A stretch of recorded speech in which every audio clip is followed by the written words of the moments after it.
we're just waiting in bated breath for those watching home. Because like it has to be the Yasuo. Okay, so what G2 now don't want to do is reveal where this is going. So I'm now thinking about what are the potential flex picks because they consider. They could, of course, just lock in the Elise and guarantee that the Gragas is on support. But Syndra would actually be the... Syndra would be the best blind because you can also put this anywhere. The double flex for G2, the special. Will we see the perks with the Syndra in hands? Mages have not been successful in the bot lane. This could be a game that tells us a different story. Could also be the Yasuo, but one thing is certain. There will not be an traditional AD carry on the side of G2. And the Tahm Kench from SK Telecom T1 would make a lot of sense. But it looks like instead it will be the Nautilus, willing to pick the more aggressive option for Mata. Yeah, I can potentially see not going Kench against Gragas, but it is very aggressive and will make it very hard for Teddy to stay alive in this game. Oftentimes it feels like Varus Kench are a little bit joined at the hip because of the low mobility in the mid and late game. Bans now coming through for SKT. You would imagine they want to... Well, junglers is likely what you would ban away. Oh, but they're actually thinking that this is still, right now, the Gragas in the jungle. They're playing, and they want to try and limit the number of support options. But my guess is, so the only reason why I could see, I don't care if you're wrong. We're both going to be the wrong. only reason why I could see SKT banning away the supports is because they have something prepared for Syndra mid. So they're saying, okay, if you're going to lock in Syndra, we have a counter pick for Syndra mid, which means we're going to force you into it bot, which means you can't put the Gragas support. Vedius, Predator Rumble. No. But also, why not? I just don't think G2 play it. I don't think they play SKT will play it. They have Kiana. It's the Rumble Kiana. There have been questions about which teams have been scrimming which teams. Is it a possibility? You're right. It could be Predator Rumble. I mean, Faker interviews from the past said he could play every single champion in the game at a competitive level. It's a few years outdated, that statement. He might not believe it anymore, but it's time to find out. Last time G2 did ban both champions that were perceived as Kled counters. We don't know if SK Telecom T1 will give it to Khan, but that could be the setup that we're in once again, but instead it will be the LeBlanc banned away. If they're going to do the Predator Rumble, it doesn't have to be here, but they do have to start saying what their solo laners would be. Renekton banned, so Khan will be on something new this game, and his champion pool beyond Renekton has been the most varied so far this year. And this would mean, if they lock it, would mean a Kiana in a solo lane. Yep. It looks like that will be the case. Okay, so it's Kiana mid, probably. That's the assumption I'm making right. Wow. Instant lock-in. I think they might have been ready for that one, folks.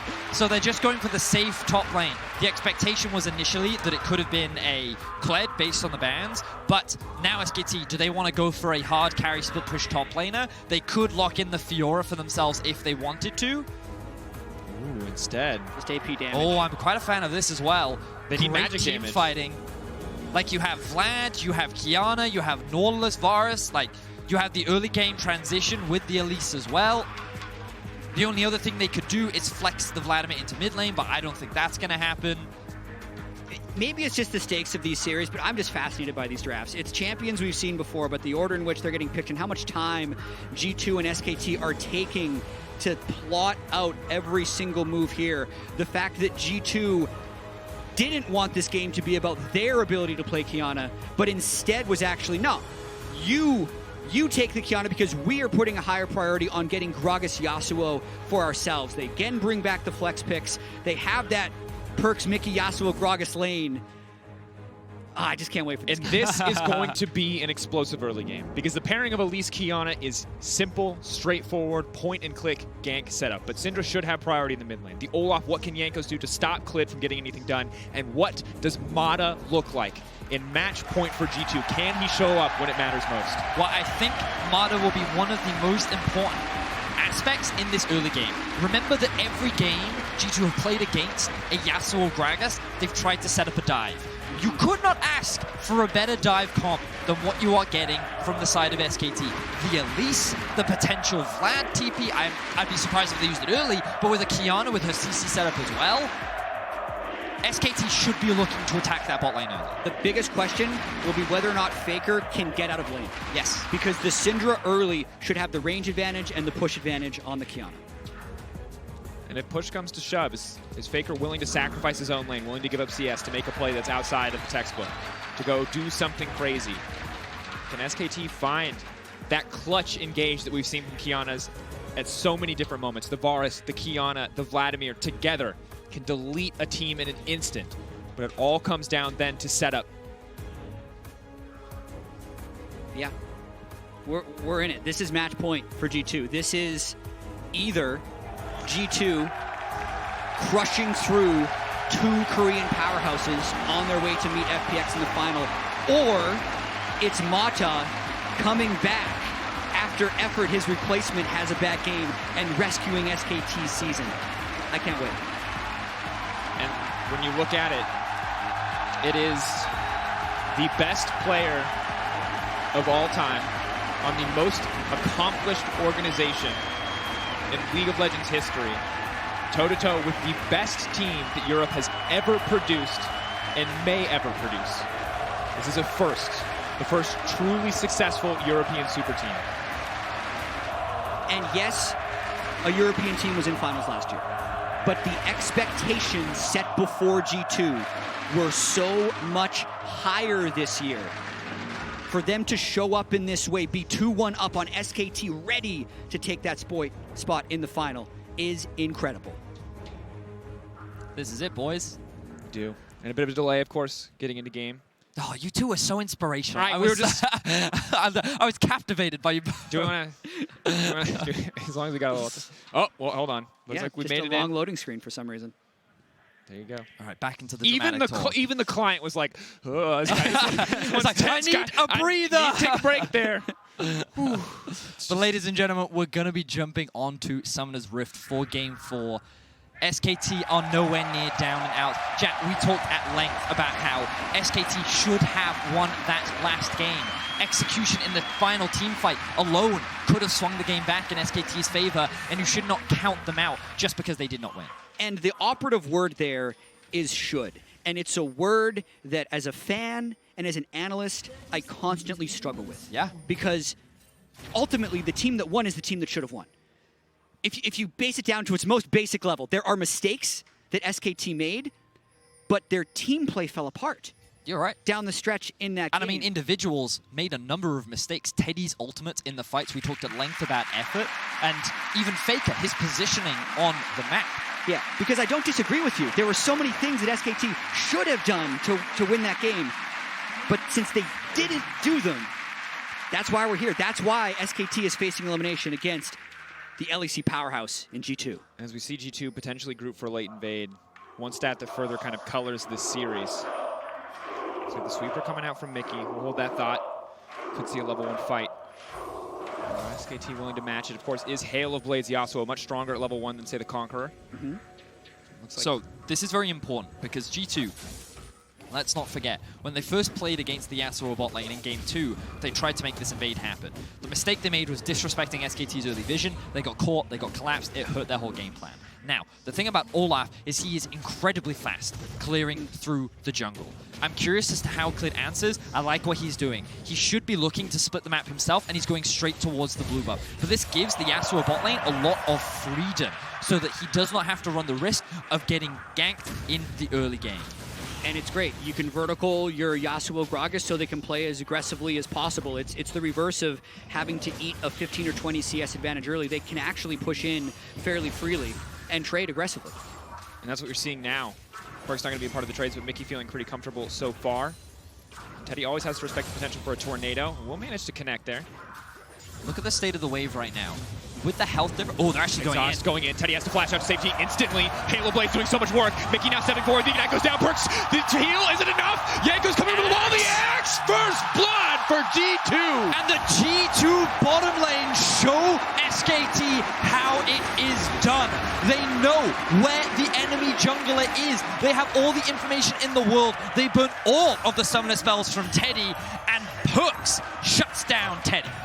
Massive start for G2. They attack Mata in his first game of the semifinals this world. They know exactly where to go. They know exactly how to do it. Make it done. Look at top lane though. Clid is in the top side of the map. Wonder is overextended. But it's a level 3 Vladimir. It's fine. He should just be up there. I mean, you're right. And additionally, it doesn't get any easier because Wonder can just opt for the Abyssal Mask early on. They're both magic damage. But as we look back at this one, you can see Hail of Blaze allowing Perks to get out multiple Qs so rapidly. Goes back, Tornado confirmed, easy to land. The heal buys him time, but Flash Axe. I don't think G2 actually expected to get a kill there. I think they wanted to force an all-in just to get a bunch of Summoner Spells and set it for a dive a little bit later on. But the moment Mickey saw the window where Mata actually engaged onto Perks, he could jump on top of Teddy and actually burst him out, giving G2 the ability to find that first blood. And something I want to put on both your guys' minds is, one, when G2 have won Game 1 in a series, it has never gone to Game 5. They've always won in 4 or less. It's a lot of 3-0s, a lot of confident wins. Okay. Additionally, what we've seen from G2 very often in the final games of their series is that they download their opponent and they obliterate them. Now, this is 1 kill, but the question I want you to keep in mind as we get further, if G2 start to pull further and further ahead, is this something that we can just say is G2's specialty, is blowing people out in these final games? I think that's going to be a question. We've also not seen a Game 5. In the whole knockout stage, Game 4 has ended up being the decider, and G2 also seems to be this team that is impervious to SKT's aura that they used to hold in these best-of-5 series. G2 are the ones to hand SKT SKT's only best-of-5 defeat all year. That was at the MSI semifinal, and here they look to do it again. Great win. The reaction speed from Perks. That was an Umayan play if I've ever seen one, as he's able to mitigate the gank coming down from SKT. They're forced to back off, and you can see how the wave is just in an awkward spot for Teddy. Wonder doing what he can on the top side. Still trading back well with Khan. Khan can obviously provide a decent amount of wave pressure, but not a whole lot of kill threat up against the Ornn, who just rushed the Negatron. And the 5-minute Ocean. It couldn't get any better for G2 right here, as Jankos is ready to do that with the bot priority. And the full river control. 2 waves up on a Yasuo Gragas lane against an enemy AD carry. The TP is going to come through from Syndra. They want a match. That's going to be big. Jankos is just going to get one shot. Perfect punish for Cliff. Caps now moving in on the... Faker moving in on the Caps, rather. Khan TP's down. This is a big turn for SKT. They will not just be run over. They will match G2 for the Drake, and they will take the Ocean for themselves. Excellent punish coming out from Clid. He knows what Jankos is up to. He's seen these Olaf plays before, and he recognizes, wait a minute, Perks and Mickey actually haven't left the lane yet. Syndra is back in base. We get to move first, so they do. The only problem for SKT is Khan TP'd into that play. He got nothing for it. Meanwhile, the Ornn set up a bit of a freeze in the top lane, and he's just going to get all this free farm, while Khan is left to get nothing. That's still the type of play that we've seen time and time again in this series, where just as we're starting to have the discussion about this early game advantage potentially leading to a snowball, we see the counter.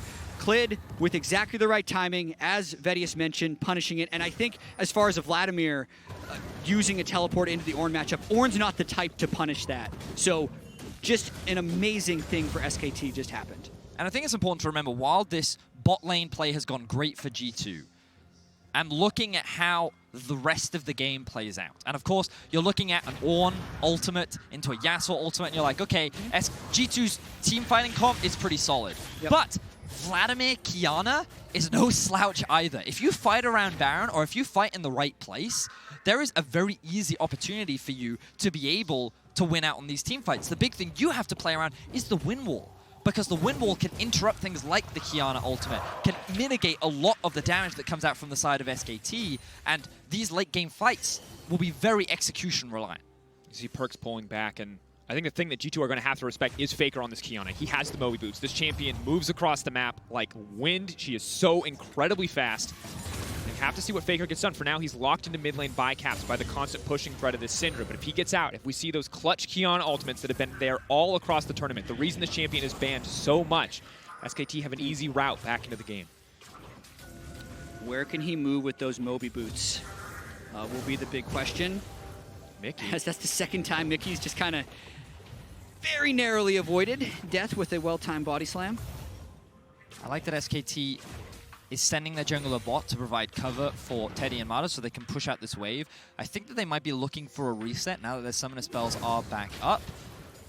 They can step forward here, but Teddy and Mata really aren't in range. Just a bit of poke down onto Mickey. Oh, they're actually threatening a dive. I like this a lot more. We talked about how strong this dive comp actually is. No TP on Khan, but no TP on Wonder either. So SKT just going to take some plates for now. Faker got spotted both times on that control ward, which is a big boon for G2 to be able to step back up. They don't have deep enough vision into the G2 jungle. I love that control ward right next to G2's red buff. And now with Perks at level 6, the power dynamic might shift a little bit here on the bottom lane. Teddy and Mata have the safety of range with a few more levels under their belt, but the Yasuo ult, the threat and the follow-up as Mickey gets closer to 6 as well, means they're going to have to make sure not to get caught out by the exhaust Yasuo. And once again, a very tense game. It felt like G2 were pulling ahead. A beautiful response from Clid on that dragon. And now we are into an even game state. A few plates even going in the favor of Teddy to make sure that he can sit more comfortably in this lane. Remember that G2, their comp is not about snowballing early. Yasuo is very item reliant. Ooh, good flash from Teddy. Comes out. Windwall to stop any follow-up. Mata now has to retreat, but Spider knots his way back to the tower. And Jankos just recognizing the wave is pushing bot. He can come in for a play. With the knock-up onto Teddy, they might have been able to find a kill, but as we mentioned, good flash from him. Now Jankos going to face check, or not. Wow. Good use of the axes there. And a level 6 Olaf is relatively scary to jump on if you don't get the clean one-shot, since he can just void the CC and then return fire. Looks like G2 is just setting up for the Drake for now. They've kind of left top lane on an island. Both TP... Oh, wow. So Wonder had Ignite, and I thought that he may overcommit. He may actually go for an all-in there, but decided against it. He does, of course, have the ultimate, and look at the roam from Faker. He has his eyes set on top. Wonder going for the all-in. He thinks he has the all-in. He needs to go in on Con. If he's going to kill him, he needs to kill him now. Con flashes back to safety. Faker not going to connect on the ultimate. That's massive. Still, though, the Ignite's ticking down. Wonder will drop, but that could have been everything. Actually, a bit of a misplay by Faker there, which is odd to say. You should always start that gank with an EQ because it'll auto-acquire the Water Blade. So Faker shouldn't have a chance to miss the ultimate, but still gets the kill with the Ignite, and that's a big play, being able to find a roam. A lot of trading in terms of summoner spells up towards the top lane, and ultimately Khan does get away with this one. But you could see, with the Ignite available on Wonder and knowing that the pool has a very long cooldown, he wants to try and force this play. Wonder recognizes that even if he flashes after Khan, he's probably not going to be able to chase him down. So he tries to get away from Faker, but he's not able to do it. And as you mentioned, Jat, while there was a slight misexecution from the side of Faker, he still ultimately gets what he wants. And Teddy, ultimate could come out. Mata continuing to step forward. G2 have to feel like they might have sniffed this one out, though, with how forward Mata and Teddy are playing. Even with sniffing it out, though, SKT need to be able to get this wave into the turret if they don't want to get denied, because I think they'd still lose a 3v3. They definitely lose a 4v3, so really good timing on G2's roam here. We don't have vision. Is Elise still in the brush? That's going to be the ulti now coming out. The Windwall can't immediately follow. The Perks might just get bodied down. The ultimate coming up the bars is huge. Teddy is not going down quite yet, but they're going to be able to grab the kill on the back of the Olaf. Khan in the midst of the entire team will just be forced to retreat. Faker now coming down. The Kiana's now coming in. G2 are now locked down under the tower. Where's the Kiana going to go? Dashing in. That's going to be one. Invisible with the grass blade. Can pick up another one to go through. Faker cleaning up this fight as Khan runs forward. Tides of blood will not be necessary. Captain Wonder forced to back off. Excellent answer from SKT. Clid does not crack under the pressure and just lies in wait. The moment that Teddy gets ultimate, that is when SKT strike. With a big team fight win, they can convert this into a Drake and claim control over the gold lead. And Mata as well, still deathless despite the relentless assaults of G2 on this bottom lane. While SKT wasn't there at the start of the fight, they were definitely there at the end of it. And the 2-0-1 Kiana. How many times have we seen a few early kills on a Kiana just end a game? We'll have to see what Faker can do with this lead. 2K gold in his back pocket can complete his first lethality item as we look back at this replay. And here we see again, Clid, recognizing all these people were coming, just waits. He turns his attention immediately to Perks, but the damage is already done. He's CC'd, he's locked up, and while that was a great flash knockup from Mickey, G2 is doing everything in their power to try and turn this in their favor, but the TP comes in from Khan. The roam comes down from Kiana. And this overcommitment here is ultimately what costs G2, because you can see Jankos gets dragged into the tower, Khan mitigates all of the damage, and that buys enough time for Faker to then arrive. Beautiful grass blade after dashing in as well to make it so fire couldn't be returned. But during the replay, we saw Jankos get the Rift Herald, keeping the tempo up as fast as possible. And Faker, not a lot of resistances to his name. Has to respect the potential for him to just get bursted by Caps, especially as now he'll back off and should be able to complete the loot-in shortly. Wonder and Khan have taken up home on the bottom side of the map as the Yasuo Gragas will match top side for SKT. And in this game, SKT actually pulling ahead. Only about 600 in their favor, but the double Ocean as well is going to make a lot of their lives much easier if we stay in standard lanes. And it also doesn't seem to matter who G2 is playing against. they will have more gold from minions than the other team. It was their best stat leading into the quarterfinals, and I think it is their best stat now in terms of the ability for people to leave some of their lanes to create a larger denial somewhere else. In this particular game, it was the roams bottom and the vertical jungling that gave them most of their CS advantage, but across the board, Ornn, Syndra, and Yasuo all up on CS against SKT. That's good. That's something that's going to buy them more as they get later into the game. Perkz, though, has to respect, has to be careful. He can win wall a lot, but he can't win wall everything. And the player I'm looking at in this game a lot is Khan. I think that in the laning phase, yes, that could have been a bad trade, but of course Faker with a good roam up. And he is yet to die. Sure, he doesn't have a CS advantage against the Ornn, but this man actually sits on a 1,000 gold lead right now. The Kleptomancy has done him a lot of favors. He was involved in the plays down in the bot lane, contributing to a lot of SKT's early kills. And when we think about the team fight power of SKT, all of it is going to come from this Vladimir. He has so much damage later on into the game. He is the insurance, the follow-up from the crowd control that Faker's ultimate can provide. He is the man that will be able to win out on many of these 1v1s later into the game. So Khan, a player that we've talked about a lot this series, will be very important if SKT want to win. Capsule trying to pull it back, but the lock is guaranteed. That means the follow-up is there, and down goes Caps. Clean kill pickup from the side of SKT. It's a lot of crowd control that they're bringing. One thing that we didn't get to talk about was the fact that Caps didn't bring Cleanse in this matchup, so anytime they start with that type of CC chain, unless the rest of G2 is there to fight, Caps would die, and that's exactly what we see SK do there. Mata just, I think, Hex flashes in range for his ultimate, and the follow-up was pretty easy for SKT. Certainly was. Ulti comes out, call the Forge God. Who's it going to find? Perkz, not going to opt to follow up there. Just trying to bully out, just trying to threaten SKT. They got priority over the mid wave. What are they going to do with it? Now moving up to top side, clearing out a little bit of this SKT vision, but G2 do not want to stay too long for a play here. They've fallen too far behind to overcommit for anything. Well, it's still not the end of the world for G2. The scaling on their side is still very solid. Also the fact that they're, one game away from the finals. I feel like that would mean it's not the end of the world. That's also true. Just in the context of the game. Context of the series, fine. But it's still early on. Jat, we're 15 minutes in. This is probably the most convincing early game advantage I think we've seen one team have at 15 minutes. Yep. And a lot of it has come off of punish play from the side of SKT. Now, the gold gap, of course, is still only 1k, but as we mentioned, it's important to recognize where the gold is, and a lot of it does sit on Khan. But for G2, a lot of their gold sits on top of Perkz. A player who came up clutch in the last game, a player who did not die, who has earned the title of Umayan, which is now a thing. And you want to explain it? So, to give a small bit of context, as long as Faker doesn't try to all in here, Perkz randomly needed a name for his ult. Hold that thought. You're good. Perkz randomly needed a name for his ult. He randomly found Umayan, thought it was cool, and it stuck. And then he climbed up solo queue so quickly, he started making these jokes about how Umayan is coming to revolutionize AD carry, and it stuck with the fans. That's why when people say Perkz deactivated, Umayan activated, they're talking about the version of Perkz which just seems unstoppable. LEC memes for dummies with Vedius. The game starts at level 1, Vedius. That's the important. That is no the more key. Farming and waiting for late in the world of Umayan. Yeah, and what we're seeing again, actually, is just SKT making a move for Ocean Drake, and what looks to be G2 just trying to get lane pressure as much as possible. So this prioritization of CS and experience rather than a 17-minute Ocean Drake, which honestly isn't that beneficial for G2 one way or the other. It's really about how they've stayed in most of these games is through just good CS in the side. There's Faker. Locked up, stunned down. That's a Kiana. That's what she does. Ignite is forced out. That's a little bit of a boom, but it costs the flash and the exhaust to Perkz to get it. So we've been talking a lot about Perkz, but Faker is the player we need to bring everyone's attention back to, because as chat mentioned earlier on, this was a 2-0 Kiana that when you get those early items, you can be very potent.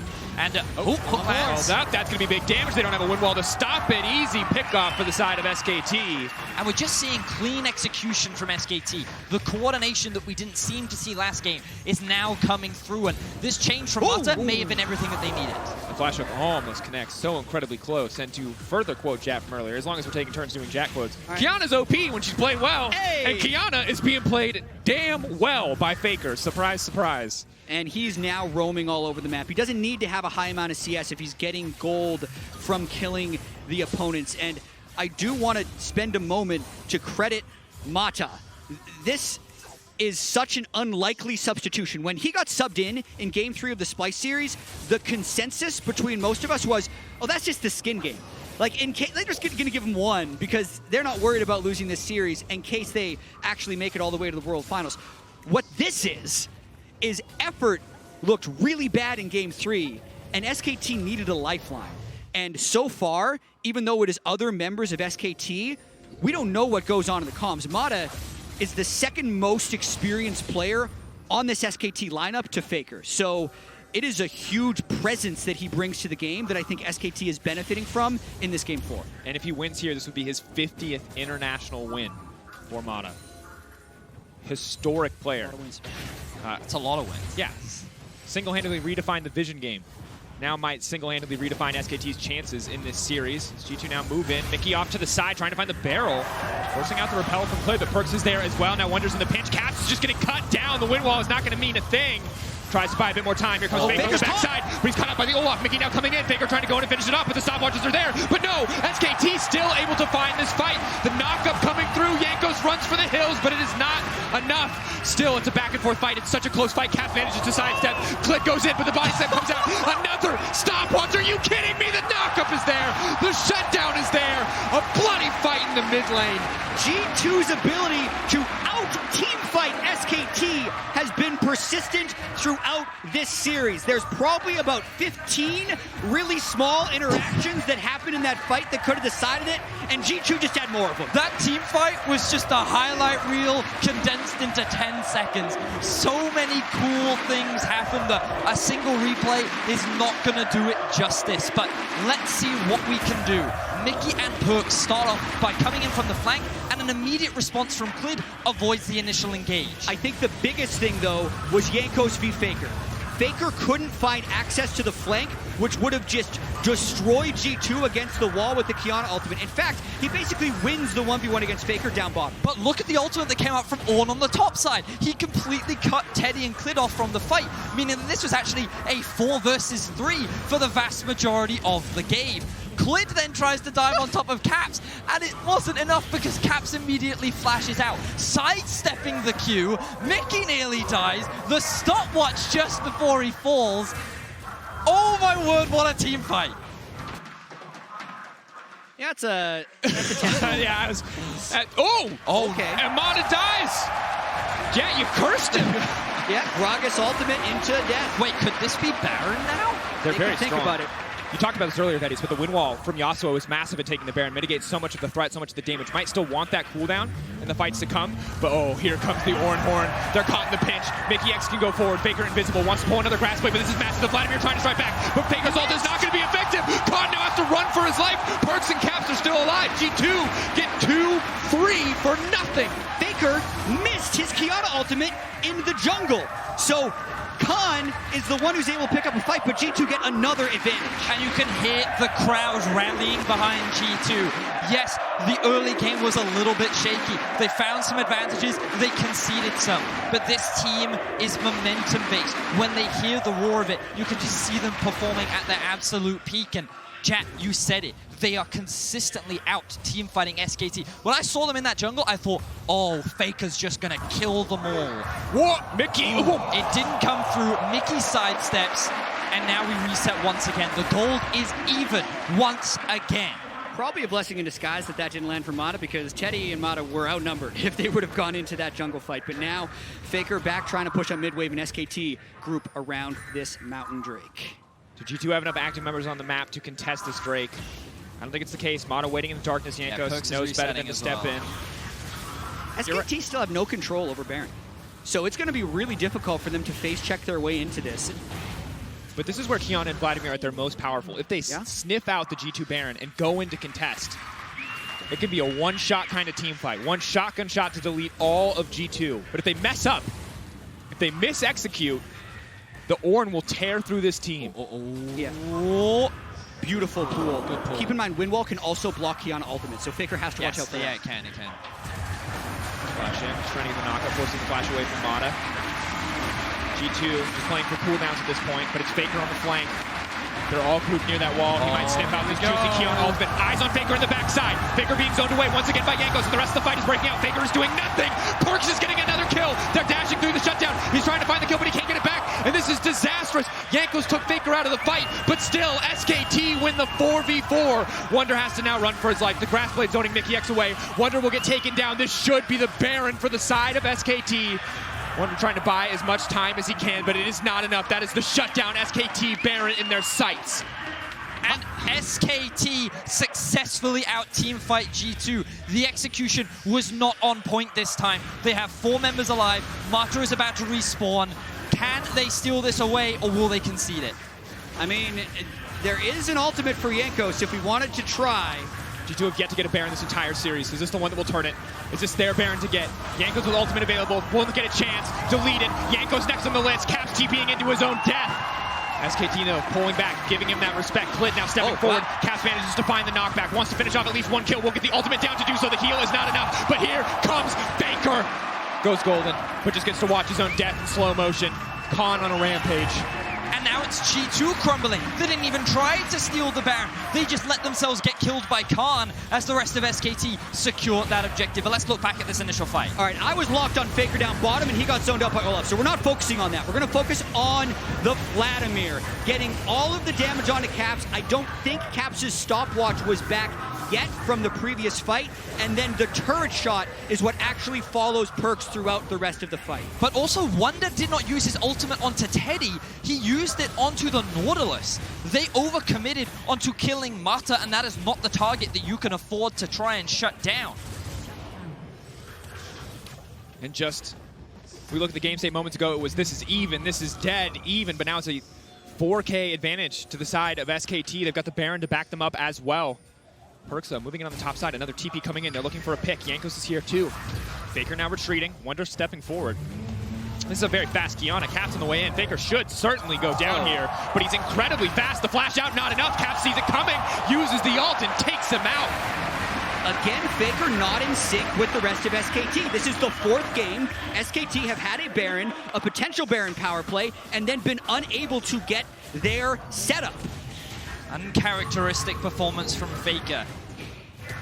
Jack, you and I both expected extremely large things with the return of Faker to the World Championship. We both put him as #1 in our top 20. We both expected him to perform in this series against one of the best teams in the world. He has made mistakes. Yes, he's had some fantastic plays. That's a big miss.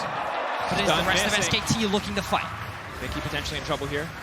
I mean, Caps coming in on the flank if he wants. Khan is bottom. Yeah. Perks is split pushing. This is the type of thing that G2 has been perplexing SKT with. They're pressuring lanes that SKT doesn't expect them to pressure, so it's pushing them into odd decisions. This time, it looks like they've made a pretty good call to just continue pushing bottom lane, and now Khan resets, buys a pot. He's looking to try and find a massive team fight. He has fight. a death cap.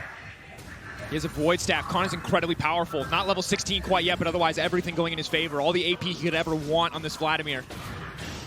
SKT have the tools to win the fight. They just need to find one in their favor. For now, the name of the game is the Siege. Can G2 hold on? Only reliable way to clear is the Syndra. Perks can try to use the wind wall to buy a bit more time for mid lane tower. Ornhorn is just back up now. Had been on cooldown. Khan is using the double cannon minions bot lane to siege onto that tower. The brace is slowly being broken. How about a third? Jankos. Yeah, that was a pretty quick chunk.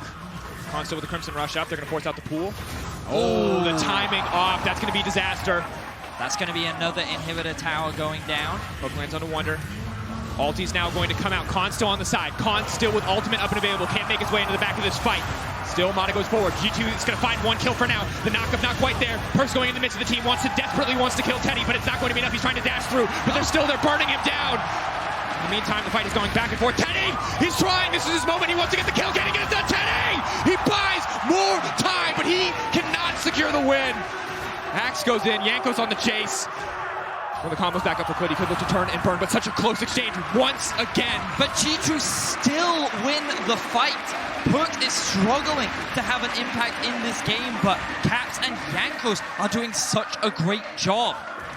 this team fight ultimately becomes around whether or not they can shut Khan down. And initially, after missing that engage, it felt like that this could have been disaster for G2, but then the re-engage comes through. Exactly, a very odd start with Mata dying, only getting an unfollowed up knock-up on Caps, and really, it's on Khan here. Mickey zones him as best he can, Faker gets an execute, and then here you're thinking, all right, can he absolutely get it done? And the stun timing by the rest of G2 just kind of shut him down. This is, it can't keep happening, you think, that SKT have a large goal lead, have a Drake advantage, have Baron, and get beaten to the setup by G2. Caps was so good in that fight. The way in which his Q-E electrocute combo pretty much one-shot Faker.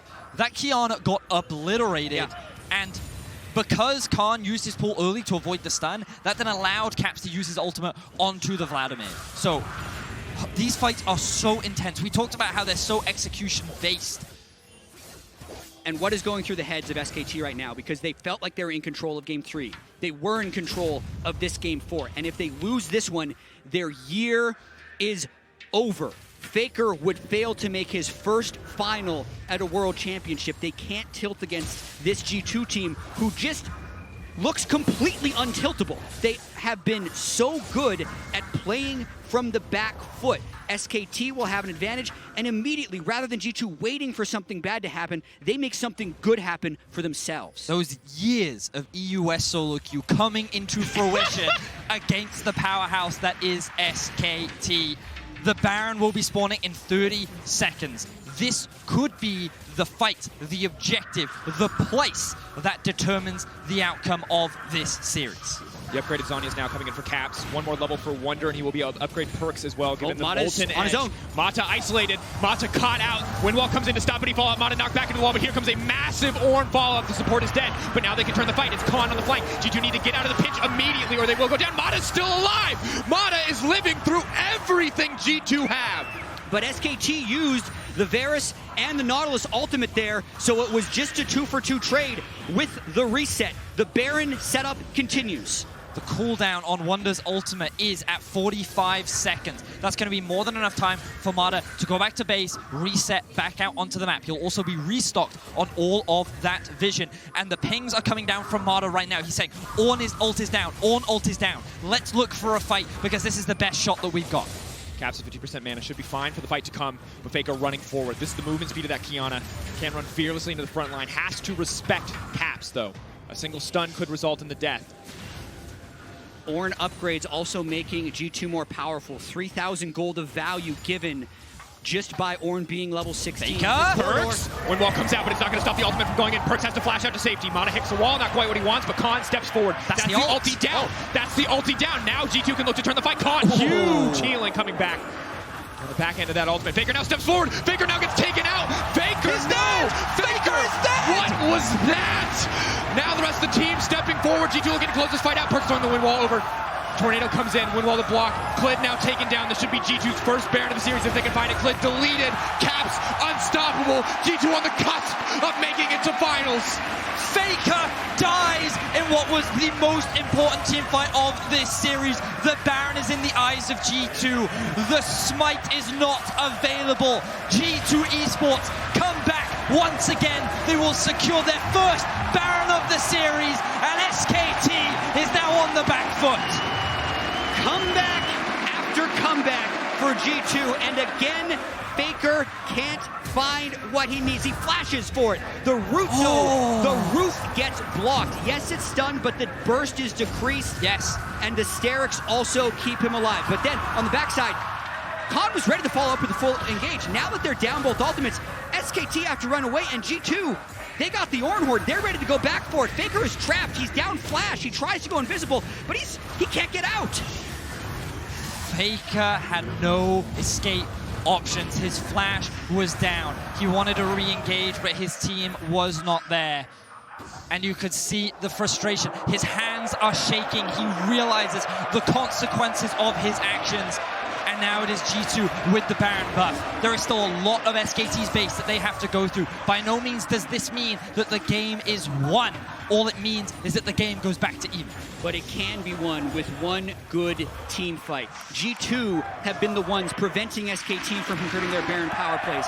Now they can convert their own. They have the Ornn, they have the Gragas, they have so many initiation tools, and SKT have just been out of sorts. They're throwing ultimates left, sideways, unable to connect on this beautiful team of G2, as now G2 try and make it to the finals. Pressure mounting, Perks bringing in the minions in the mid lane. Faker waiting in the darkness, hoping to get something done. Youmuu's popped. We'll be able to back away, though. Using the Edge of Night as well, not ideal. Would have liked to have that in a fight with Caps in the future, but just hoping, desperately hoping to get that pick onto Perks. The cusp of elimination for SKT. FPX, G2, SKT, those were the favorites. One of them will go home today. Perks pushes in, he breaks the tier 2. This could be the final fight. Khan zooming in, he has the home guards. He's ready to go at a moment's notice. For now, just trying to clear the waves. And SKT doesn't even have flank wards. They kind of just have to sit here and absorb G2 and hope they don't get engaged on, because a straightforward initiation doesn't work into Ornn and a Yasuo wind wall. The pull just gets used from Khan. He's back to base. This is going to mean that the bot tower is exposed. G2 are going to be able to break into the base. Bear in mind, they have 2 exposed inhibitors themselves. If SKT find a big fight, they're looking for Perks. Faker fishing for the flank. Windwall comes through. Perks still alive right in the midst of the windwall. Just needs to back up a little bit, trying to dash through. That's the knockup. He could get the reset, but no. Mistiming, misexecution from G2 costs him his life. That's the shutdown. Now they have to retreat. Now Khan can hunt, can look for that fight, but instead SKT will just call a stop to the action. So Perks gives up his life, but it does mean that G2 can secure the bot in him. The question is, with 5 members alive for SKT, and with a 40-second death timer on Perks, can SKT convert this into inhibitors of their own? Can they convert it into an end? Their team fight is incredibly strong. Look at this as well. They're doing the Mountain to open up the Elder Drake as a potential win condition. We've seen G2 win every single one of these fights, which means that if they can force a fight around this Elder, this time they should be able to win. G2 can now step forward, but it's Faker once again waiting in the darkness. Grass Blade, not the Water Blade, but out comes the Ornn Horn. Caps fishing for 1 or 2 picks. They might not want to take the fight, but they do. They're still going to go in 4v5, trying to peel away. Faker waiting, trying to find an opportunity to go over the wall. The Varsalt is not going to connect. It hits, but it will not secure any follow-up. Keep an eye on the Caps stun. Ooh, he messes up the execution. Baits it out, though. Clid had to go up into the air, and it doesn't matter if he messed it up, because Clid is still going to go down, but Khan right to the backside. Caps goes golden. There's no one else to follow up. Khan's damage doesn't matter. But the ulti comes out in such a close exchange. For now, they're winning, but Perks is coming in. This is his hero moment. If he wants to turn this fight in favor of team, this could be the game-defining moment. Faker is gone.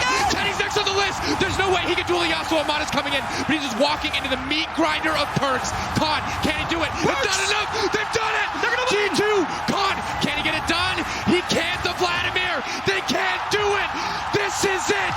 The greatest team in the history of League of Legends, taken down by the greatest team Europe has ever produced. FPX, get ready. G2 is heading to Paris.